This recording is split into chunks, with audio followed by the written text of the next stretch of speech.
Hello, and welcome to Adelaide Procter, Victorian Poetry, Faith, and Fundraising. I'm Amanda Vernon. And I'm Elizabeth Ludlow. Today we're speaking to Emma Mason for our episode Faith in Poetry. Procter, as a really radical Christian thinker, comes through in the interview that we've got with Emma. And Emma does a brilliant job here of thinking about Procter's place in the Roman Catholic tradition, and particularly about the ongoing significance of the figure of Mary. We're really excited to share this with you. Just to give some background before we launch into our interview with Emma, Procter converted to Roman Catholicism around 1851. And this was a really difficult time for Roman Catholics in the UK, as we talk about in the episode. And several of Procter's poems think about the difficulty that Catholics were facing in the mid-century, particularly those poems that are collected in her volume, A Chaplet of Verses, which she published in 1862. Through that volume, we can really see how Roman Catholicism shaped Procter's poetic imagination. Speaking of Catholic background, Lizzie, what is a chaplet? Okay, so my understanding of a chaplet is that it's a little bit like a rosary, so prayer beads that you can pray with. And I think it's really interesting that Procter's entitled her volume A Chaplet of Verses, in that it kind of emphasises its materiality. It's kind of sharing its connection to prayer. Because so many of the poems through the volume are actually written as prayers, as devotions or hymns, I think it's really significant that we can see them in terms of their materiality and the kind of experience and physical experience of praying in that way. That's really interesting. Great, thank you.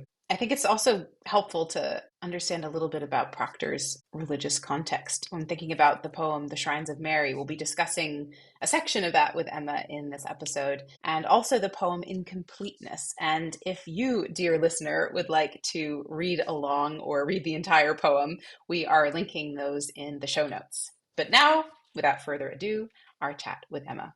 My name's Emma Mason. I'm a professor in the Department of English and Comparative Literary Studies at the University of Warwick, and I work on Christianity and literature, particularly in the long 19th century.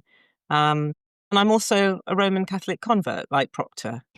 When did you first encounter Procter, Emma? Yeah, so it's interesting, isn't it, to sort of think about when these women were discovered, I think, critically. So I wrote my PhD in the mid-1990s, mainly on Christina Rossetti. And at the time, Isabel Armstrong's book, Victorian Poetry, had just come out. I think it was 1993. And that book just really allowed so many people to start writing about women's poetry. And because I was focused on religious poetry, Christian poetry of the period, Procter was in Isabel's book, and she started to be mentioned. And that's sort of when I found her, sort of in the 1990s.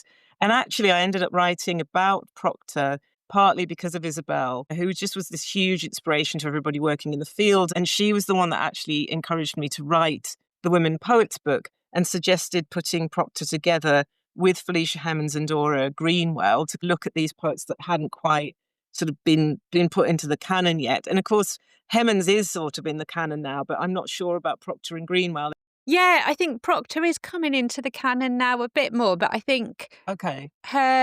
it was her feminism really that struck me when I first came across her in relation to Rossetti and others, her work with the Langham Place Circle. I think that's up there, but I'm not sure A Chaplet of Verses and her more devotional verses is reaching wider audiences as much as that feminist movement, which seems to have been written about a bit more recently. That's absolutely right, Lizzie. Yeah. I mean, this is the perennial problem, isn't it, with a lot of Christian writing from this period, is because we are still in a largely kind of secular academic setup, particularly in the UK. Christian poets are often not read in terms of the kind of specificity of the denominational affiliation. So people will look at the early modern period and they'll look at the metaphysical poets, and there's a sort of rough acceptance of religion up to the 19th century, and then that secularization narrative is still quite popular, even though it's very clearly wrong and has been questioned now by lots of different critics, like obviously Charles Taylor. But I think that one of the reasons that I really enjoyed reading Procter, I think, was because I was looking for Catholic converts. I was trying to find Catholics in the period, because, so much of the work in the 90s was really only about Newman. It was like Newman converted, and then later on in the early 20th century, you get this surge of conversions. And there wasn't really anything connecting Newman to the early 20th century. And even now, I think that focus is still on the late 19th century. It's still on that kind of fin de siècle moment where you get people like the Michael Fields and Oscar Wilde and John Gray who are converting to Catholicism. So Procter is really quite, daring and kind of radical. She's in with a group of people that are mainly men, many of them kind of clerical, like someone like Manning, as Aubrey de Vere as well, the Irish poet who I've actually become quite interested in recently, partly because he's also really a good writer on Mary. So, yeah, I think you're absolutely right, Lizzie, that the kind of Catholic poetry or the Christian poetry often readers find a bit difficult because they automatically make assumptions about it being conservative or too sentimental or something that they're not going to understand because maybe they feel like they don't know the tradition or they don't know the Bible. Yeah, no, that's really interesting. I am reading through a chaplet again. Me and Amanda were discussing the affective and the emotional resonance of a chaplet. And we know that Procter was instrumental in Bessie Rayner Parkes converting to Catholicism. And I wondered if you had any thoughts about people possibly reading that volume and being changed in that way to convert to Catholicism again? Well, I do think that she is sort of part of this mid-century moment where people are starting to kind of return to the church. So I think Procter's verse is really part of a kind of swell of Catholic writing that is then impacting on real people that are going to church and are in Catholic communities. And for all the anti-Catholicism that we do see, particularly in the cities, particularly at the beginning of the 19th century after the Catholic Emancipation Act, there are a huge number of parishes, in the Midlands, in the North, that are really untouched by that kind of anti-Catholic sentiment. And I think that, it really helps that you've got these poems by Catholic writers and short stories and texts that are being pretty widely circulated in, journals and periodicals. You've written, Emma, about how Procter's style diverges from the heavy sentimentalism of much Victorian writing to offer her readers a consolatory philosophy with profound salvific qualities. I wonder if this connects somehow to that. Would you mind talking a little bit more about that idea and maybe how her approach to emotion or the expression or engagement of emotion in her poetry might play into that? Yeah, sure. I mean, when I look back on that line that you've just read out, I think probably what I meant was that she offers Christian salvation. But I think it's become a lot easier to talk about Christianity as an effective form now. We're in a different kind of moment with religion and literature where far more people have written on it. So it's interesting to think about that word salvific quality. I think what I was trying to get to was that, again, through someone like Isabel Armstrong, so many critics were writing on women's poetry. They were kind of going back to women that hadn't really been looked at by 20th, 21st century critics, but had actually been commented on by a lot of male critics, but criticised. So people like Hemans and Landon, there was this sense that for all of their popularity as poets, male critics often came in and said, they're too gushy, they're sentimental, they're excessive. And it's this continuation of that general complaint that women, particularly, I think, religious women writers, are too hysterical, they're neurotic. Think of the medieval mystics who are always kind of perceived in that way. And I think all of them are sort of trying to work out how to use the form and rhythm of the poem to shape that sentimentalism. And, I remember reading at the time Jason Rudy's work, which it was fantastic. And he's still a brilliant critic who was thinking about the way in which the form of a poem contains this affective gush that women were playing with at the time. But I do think Procter was a little bit different, actually. I think that she's different because of the Catholicism. So, she is obviously fascinated by that Italianate Roman Catholicism. She travels to Italy. She's interested in the shrines to Mary and the saints. I think she finds the churches there very beautiful. They're gold, they're bejeweled, they've got these beautiful decorated altars and chalices. But then actually, as a practicing Catholic in England, she would have seen a much more reserved aesthetic. I mean, interestingly, in a way, that kind of ornate church architecture and ornate interior church decoration and ritual was often in Anglo-Catholic churches and not the Catholics, where it was much simpler. They didn't have very much money. They'd kind of put up these new churches as cheaply as they could because that kind of history had been demolished through the Reformation. And I think really what she's doing there is coming back to a more sort of reserved, sort of not quite basic, but I think she's trying to connect with the reader in a real way through real emotion rather than exaggerated emotion. And I use that word real, I think, again, in reference to Newman, who talks about real assent.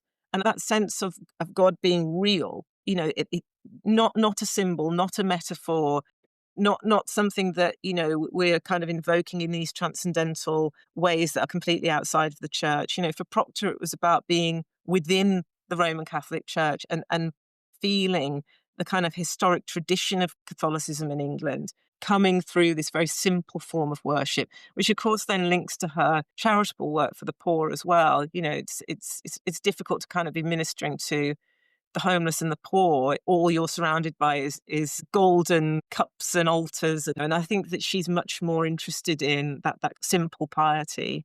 That's really interesting because it reminds me of mysticism in a way. There's a connection with the physical and the earthly and the real, as you say. There's this direct engagement or direct connection with God as real. And I guess it makes sense, as you say, given her charity work, that there would be that really practical outworking of that real engagement with God. Yeah, it's Procter's poems on angels that often strike me as speaking about the desperation of the poor, and it's the angels that come in with really stark messages. And I wonder if there's any poems that really strike you in this respect, the emotion and the mysticism of the poetry, moving away from that heavy sentimentalization that we spoke about. Yeah. Well, it's interesting you mentioned angels, Lizzie, because there's a really interesting book by Michael Hurley. I think it came out last year on angels. And Michael's arguing that, we've got to take these things a bit more seriously than just, again, saying that they're symbols or ideas. Angels aren't fairies. They're not elves. They're not these mystical sort of magical beings that we've made up to try and make sense of the world. There's this reality to them. But I think that reality is also one that is not easily accessible. And I guess one of my favourite poems by Procter is from the first volume of Legends and Lyrics called Incompleteness. And I really like this poem, I think partly because it does speak to the invisible world of God and the human aspiration to uncover it, to get to completeness, to get to perfection and everything making sense. And I guess regardless of one's position on religion, I do think a lot of people might relate to that today, kind of students who are really being pushed into a mold of trying to achieve, meet goals, meet objectives. Education is very utilitarian. It's for being able to get a career and earning money. And I think that sense of religion is something that's incomplete, that gives you the freedom to sort of sit in a kind of uncertainty and kind of, I guess, negative capability. And I think Incompleteness is just this really beautiful poem where Procter is suggesting that God has given us all of these amazing hints of completeness. She talks about the dawn transforming into daylight and twilight into night and the vitality of spring being hidden in the summer. So there's all these moments where the poem shifts from one idea to the next, one idea revealing the next. But it's a completeness that we're not going to be able to access now. And I think that that's not then for us to then try and only aim for the invisible in a sort of march towards death. I think what she's really saying is, let's live in this world of incompleteness. Things are kind of messy and, our progression through life as constant change is a mystery, not something that should bombard us and make us feel anxious. And she has this lovely line at the end, just a couple of lines, which I just read: "Nor dare to blame God's gifts for incompleteness. In that want their beauty lies." And I think that's sort of really moving to me and a very good example of the kind of deep faith that she had and trust in God. That's lovely. That's really lovely. Yeah, I'm looking at that poem now. I think the line, childhood smiles, unconscious graces borrow from strife. And she goes on thinking about that idea of progression you mentioned in it that strikes me through her poems. It's angels and children that are so sentimentalized, but she's using in such a interesting and deep theological way here. Yeah. Yeah, because the angel, she says, and angel glances, veiled now by life's sorrow, draw our hearts to some beloved eyes. So those angel glances, they are quite sentimental and veiled, but they are also real glances. The angels are hidden from us, but they're not fictional. And I think that I like that idea of the innocence of the child and the angel that is out of reach once we are in adulthood, but not ultimately out of reach, sort of thing. And that sense of, do not call each glorious change decay. Let's not kind of think about the fact that the world is changing as this moment where everything's going to collapse and we can never get back to this ideal past. She's saying, we're in this moment now, and let's be committed to building up a theology of contemplating the mystery of God, and not constantly trying to penetrate it or explain it away or materialize it, as so many people are trying to do, I think, towards the end of the Victorian period. And I think one way in which the 19th century is often depicted is as this struggle between two worlds, a look back to the medieval, a look forward to the modern. And actually, Procter, and I think Newman too, is saying, we're here now. We're in a country that actually has nearly 1,000 years of Catholic tradition, only a few hundred years of being Protestant. There's our grounding. There's the thing that we have accessible to us in grounding and structuring our devotional feelings for God. And I guess that sense of the importance of Mary and the importance of the Sacred Heart and the communion of saints. I mean, Lizzie, you write about that in your really brilliant book on Christina Rossetti, where you talk about the importance of the communion of saints to her, these real community of people that she can be part of. And I think Rossetti, even though she's an Anglo-Catholic, I think she does have an Italianate Catholic influence there, where she's really valuing the saints and the early church. Again, not as nostalgia, but as something that continues to be living and dynamic in the present moment. Yeah, definitely. I think Procter's poem, The Shrines of Mary, is particularly interesting in Yeah. that because through the whole long poem, she represents previous worshippers going to these different shrines of Mary all over the world in different lands and climes. And at one, she can put herself with the worshippers around her who've lived a long time ago in the past and who stretched through to beyond the time that she's died. So she's thinking about herself in this really long tradition and communion of saints, but also this very individual experience as well. So that combination between the two in that poem really strikes me. Would you mind reading out a few verses of this poem for us? Yeah, absolutely. There are no rich gifts on the altar. The shrine is humble and bare. Yet the poor and the sick and the tempted think their home and their heaven is there. And before that humble altar, where Our Lady of Sorrows stands, I knelt with a weary longing, and I laid a vow in her hands. And I know when I enter softly and pause at that shrine to pray, that the fret and the strife and the burden will be softened and laid away. And the prayer and the vow that sealed it have bound my soul to that shrine, for the Mother of Sorrows remembers her promise and waits for mine.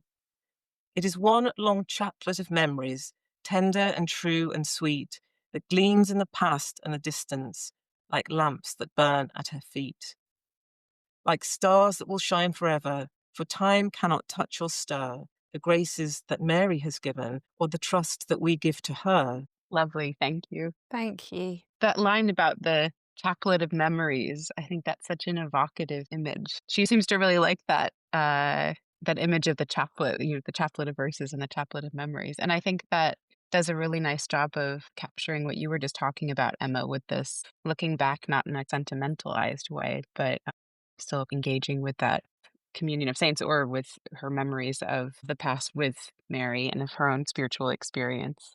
Yeah, I mean, the figure of Mary is so appealing, I think, for so many writers in this period. And in Chaplet of Verses, where she has so many of her poems to Mary, what's so interesting about that is amidst these beautiful verses like the Star of the Sea, the Sacred Heart, the names of Our Lady, the Annunciation, and so on, the introduction that she writes to the volume is really focused on homelessness and poverty, especially of women, abandoned during pregnancy. And of course, we know that she donated all the proceeds from this volume to Catholic charities like the Providence Row Women's Night Refuge. And so there's this material and immaterial, tangible and supernatural aspect to Mary that is really appealing for Procter and I think for many other poets in the period. Yeah, definitely. And that really maternal aspect to Mary she focuses on, doesn't she, through Yeah. this? That Mary is caring for those children who've died. So reassuring those mothers who are maybe in poverty, who've had children die